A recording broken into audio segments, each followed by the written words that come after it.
choice bias. It's called choice bias.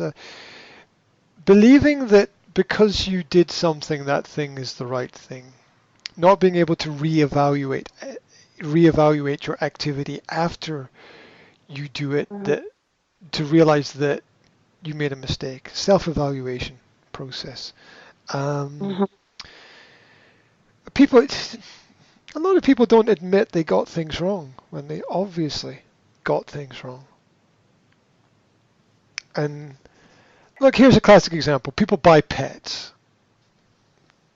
thinking that it's going to improve the quality of their life, forgetting that it's hard work. Yeah? Or they do it on impulse. The parents buy their daughter a rabbit for Christmas or something. And the parents buy their children pets, and parents always end up looking after the pets, right? Almost always Be end up looking. careful what kind of toys you're looking for. Yeah. Animals are not toys. Children are not toys. Yeah. So. And yeah, you should not want them because they are cute.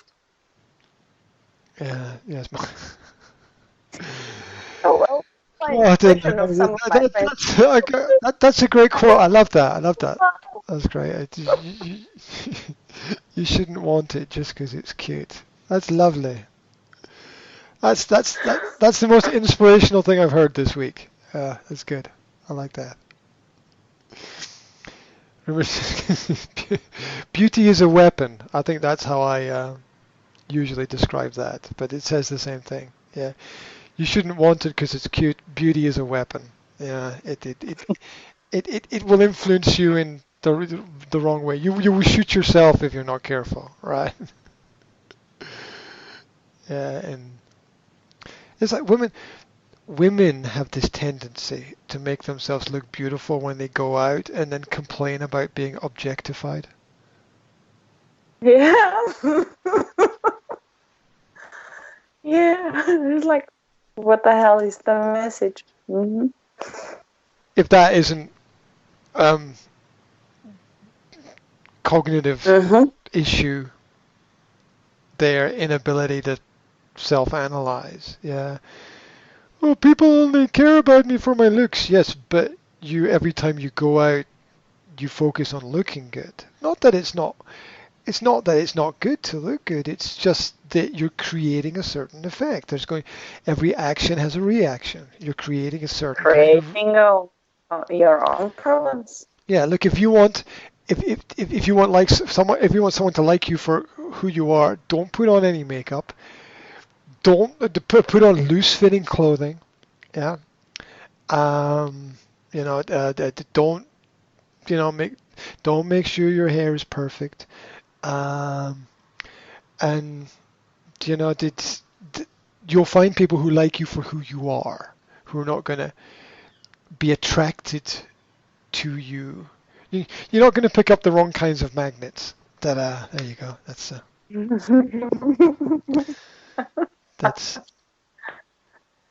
Mm. and yeah, and we all know it, right? We all we all know it, and um, we all conform at certain points in time. It's do people see? Self-evaluation. Yeah, self-evaluation. Look, people know that people put a lot of effort into looking good and going out and making a great presentation of themselves, and then they come home and they go, "Whew, Mm. you weren't yourself," because your real self is, right? That's the real you. When you come home, and you have to refocus and breathe and take off the uniform, and that's the real person. That sometimes we can't present that person to the world because it's not correct or it's not socially acceptable or the world's not ready for it or whatever. Yeah. Um, Interesting. Anyway, choice bias. pets is a good example of that, or people don't want to admit that they made a mistake. Which is the contradiction is that you need to focus on the positive elements of everything, but that doesn't mean ignore the negativity. Mm-hmm.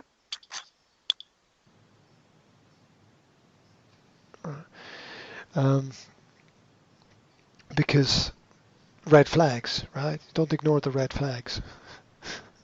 There are red flags everywhere. Don't ignore the red flags. Value systems as well. So it filters into people's values systems. 6. Where are we? Clustering bias. Now, what this is we, as human beings, a lot of the time we search for meaning, we search for patterns, and there's a tendency to link things together that are completely unrelated. So to see patterns in random events and realize that there's I see this person everywhere. Oh my God. But life is going to give you these random things anyway. The mistake that people make when they're betting or gambling is thinking there are patterns when it's random. And if you look at the random statistics, you're not going to win anyway. But if you search for patterns that don't exist within the random statistics, you're going to fall. Every second one is the chance to win. Mm-hmm. Well, I didn't win last time, so there's a higher probability I'm going to win this time, which is completely false. It's completely false. Yeah, because every time you flip the coin, it's 50-50. Every time. It resets. Just because you flipped it and it was heads last time, it doesn't mean there's a higher probability of it being tails next time. It doesn't mean that. Yeah, which is the fallacy that leads people to making the same mistake. Well, if I do the same thing again and again, I'll get a different result eventually. It's the same thing. If I do the same thing again and again, eventually I'll get a different result. There's nothing that says you're destined to get a different result. Clustering with patterns when there are none. Yeah, it's in, because why are card games still so popular after hundreds, maybe thousands of years? One of the things that feeds clustering is what's called confirmation bias. And confirmation bias is that we only listen to reflections of our own opinion. Yeah. It's like listening to your favorite music band. It's not going to take you anywhere new. Right? It's nice and comfortable, but you don't get out of the box in any sense of the way, which is the problem with why businesses don't develop. Businesses don't develop because people don't develop. People don't develop because they don't include new habits in their routines. Yeah, and so confirmation bias, we only listen. Look, we're comfortable with people who have similar opinions to ourselves, and that's why it's extremely important for us to there's strange things going on here. It's okay.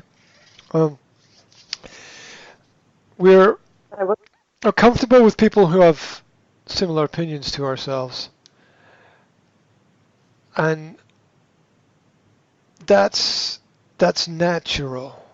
That's how we connect with people. But what will take us further is the ability to get comfortable with opinions that are different from ourselves, and the ability to respect and appreciate, which doesn't mean accept. You can still reject it. But that appreciation is important. You know how hard it is to listen to people whose opinions you don't like? It's crazily difficult, right? Really hard. Mm, it's and one of the reasons it's hard to have intelligent conversations is that people will not. People have a strong probability to defend their own position rather than listen to another person's opposing position, um, which they perceive as opposing, which might or might not be opposing. The thing is that there's not really an opponent. There's just somebody helping you play the game on the other side, Mm. right?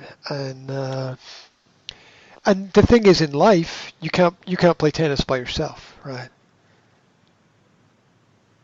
Yeah, you've got to have somebody else there to sharpen your sword against.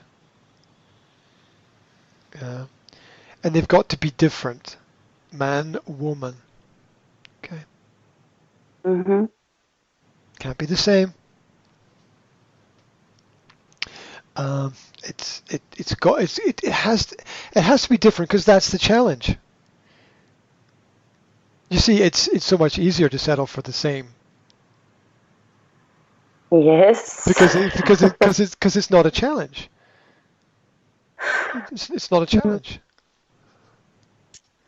You know, it's it if you it's meant to be a challenge because Mhm. that's that's the growth. That's how we grow. Yeah, Mhm. yeah. I mean, it's a sign that people have given up, but they'll never admit it. They'll never admit it, but it's a sign that they've given up. Um, um, and there's one more that I'll look at. It's called conservative bias. It's a very simple bias where people they they give more weight to history than they do to the present moment, and with, they are conservative in their ideas, which means they don't change when they need to change. Now, me as an individual person, I find this quite difficult personally because I am very conservative in my views about a lot of things. I'm outspoken, but this is at a time when, at this moment in time in Western society, it's cool to be liberal, Mhm. and I'm conservative. So I'm really uncool, right?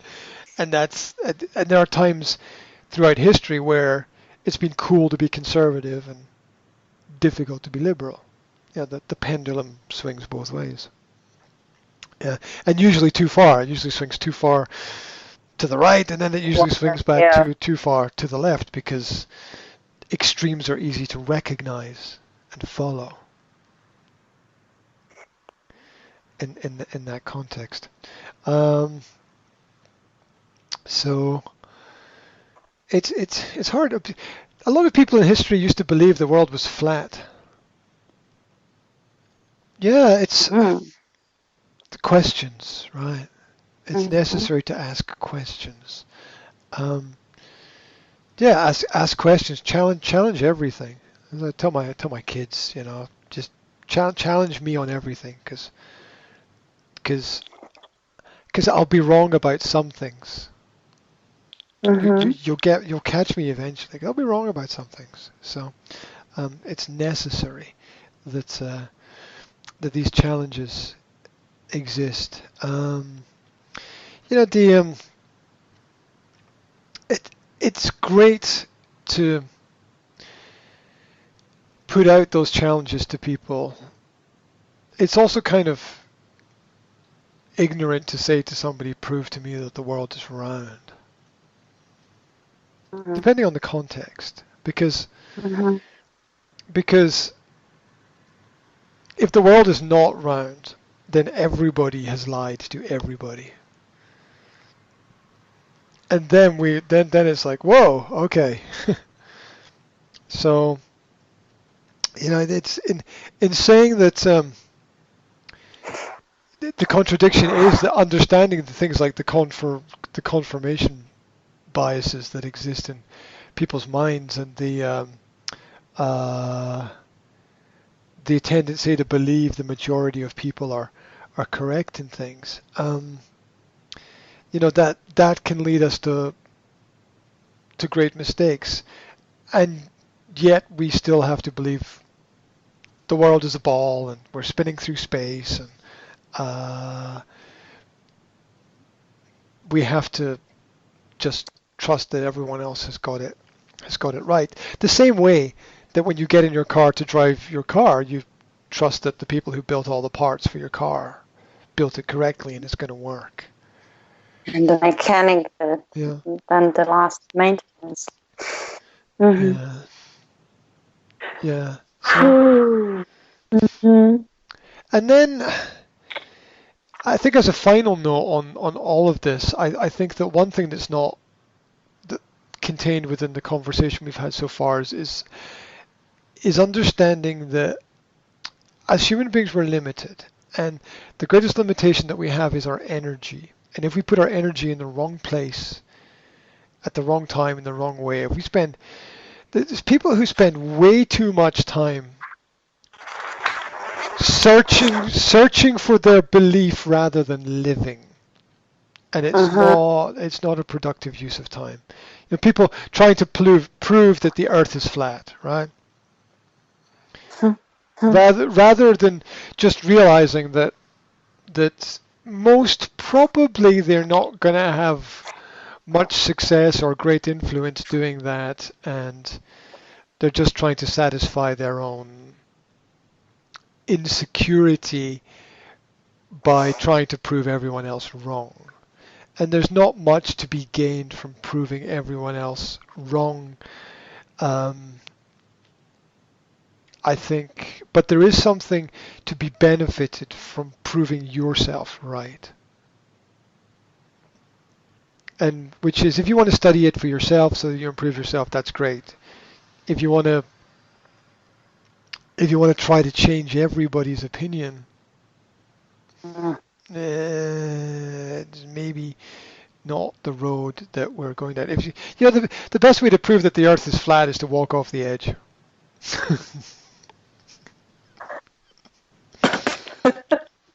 Right. So that's the madness of the truth about it.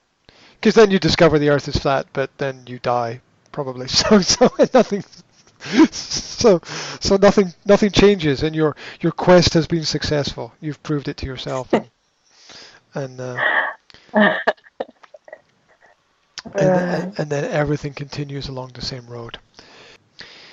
Very often when we question other people, we're really just questioning ourselves. But the other people are a way for us to get clarity on points or topics or ideas or situations. And that's if we're thinking. If we're not thinking, we're just seeking confirmation. And that happens all the time. Please tell me that I'm right. I don't employ a coach to tell me what I'm great at. I employ a coach to find my weaknesses. What I need. And help me. And if they can make the great things greater, that's cool. But you want to strengthen your weak points, because the weak points is where you'll be attacked. You won't be attacked on your strengths. You'll fall down on your weaknesses. Yeah. And that's thinking for a lot of people, right? That's thinking for a lot of people. Their weakness is in processing the information and having a system of logical thought that allows them to realize where the mistake is in the situation and not perpetuate the same mistakes. Yeah. And then lead by example. Yeah. And you find this in all good leaders. that they have a system in place, that they read any book about leadership, right? There'll be a system in place that works for these people to be able to analyze themselves and continually progress and grow. And then they lead by example. It's a coping mechanism that we have within life where values and priorities change at different periods of times, and we sometimes through situation or wherever we are, we're forced to give up on certain ideas without realizing it. And then later when we reflect back, it becomes clearer to us. And I always end up saying the reason for living is to make our dreams become a reality. Nothing else is really very important. And we understand this when we, or if we're able to fast forward in time. And imagine you're 100 years old and somebody's asking you about your life. What are the things that you want to tell them about? Yeah, there's a lot of warnings in the information that I give to people, but that's not the point. The point is to find the safe places to swim and swim there. Not to worry about the places that are not safe, right? So navigating all of those things is very important, and we need other people to help us. And at times, we need the emotional release. There's no. I think there's no truer heartfelt emotion than the feeling that we need to cry about something. Yeah, there's nothing that, it's really, something's hit us somewhere where it really matters at that point in time. And that's an important emotion to hold on to, because that's who we are and where we're at. And the worst would be the opposite. Like I've had similar conversations with people and them not show any emotion about things, and that kind of frightens me, because if you don't have that emotional release, how can you progress? You need that emotional release to progress, because you're just staying, unless you change your emotional state, you don't really change. Right? We very often need our heart broken to appreciate what love is. Not always, but we very often we need it. We need that. We need that feeling, right? Because that feeling helps us realize what's happening, and it's actually all a good thing, right? It's all a good thing. Yet keeping things inside doesn't work. It doesn't work. It's strange, but it just doesn't work. We are free when we release everything, not when we release only something. It's hard because it's not that, in my experience, it's not that people are not ready to release things. It's the people around them that are not ready for them to release things a lot of the time. So it all matters. So I'm